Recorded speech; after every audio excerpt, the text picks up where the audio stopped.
Welcome back to CT Live. As the weather gets warmer, a lot of us are going to be closer to water, and drowning is fast and silent, but it's often preventable. The Hope Floats Foundation is working to make water safety education and quality swim instruction more accessible for families across the country.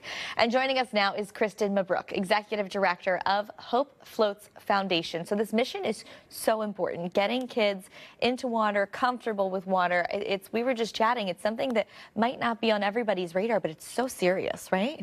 Yes, it's really common. Drowning is really common. You don't think it's going to happen to you until it happens to you or someone you know, or someone experiences a near drowning. But there's a lot of ways that you can prevent it and be prepared to respond to emergencies around the water and have your kids be ready for those situations. Yeah, absolutely. It's like a tool you can give your child. It's a life skill. It's a life skill that they may not realize they're having some fun in the pool with their friends, but it really is instrumental. So how does Hope Floats help kids get access to that? So Hope Floats works with swim schools across the country to build scholarship funds with partnerships that are local. So it's a local funds for local kids model. So we're in 35 states, and yeah, so we have swim schools that are doing great work, but it's just out of reach for some families to be able to afford it. So we're really helping low-income families get access to that high-quality programming. Yeah, it's getting it to the right hands that need it. Look at how incredible this video is in your screen. This is one of the swim schools, right? Yep, yeah. And look how little they are. They're so sweet. And you see some older kids, and then you see some parent-child classes, and the American Association of Pediatrics is the official recommendation now is that you start lessons at age 1. Wow. I really think that you can have fun, and it's like a good bonding experience. Like you see these parents and kids together. But I think kids also need to have the experience around the water to know that they can stand up. We were talking about a story of a little boy who drowned in a landscaping pond in his yard. And had he known that he could have stood up, it was 1.5 feet of water.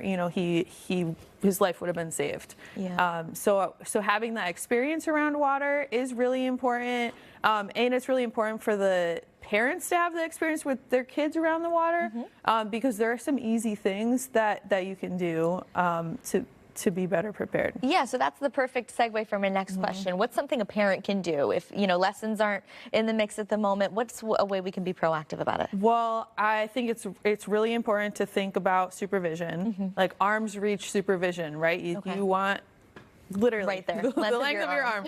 That is how close you want to be to your kids. I know I have 2 kids of my own. They are always excited. They have a lot of energy. I can't relax around the pool. And I'm not saying that I'm not having fun, but I'm not relaxing on a chair over there, reading a book or looking at my phone when my kids are swimming or near the water. Yeah. I'm paying attention to them and what they're doing.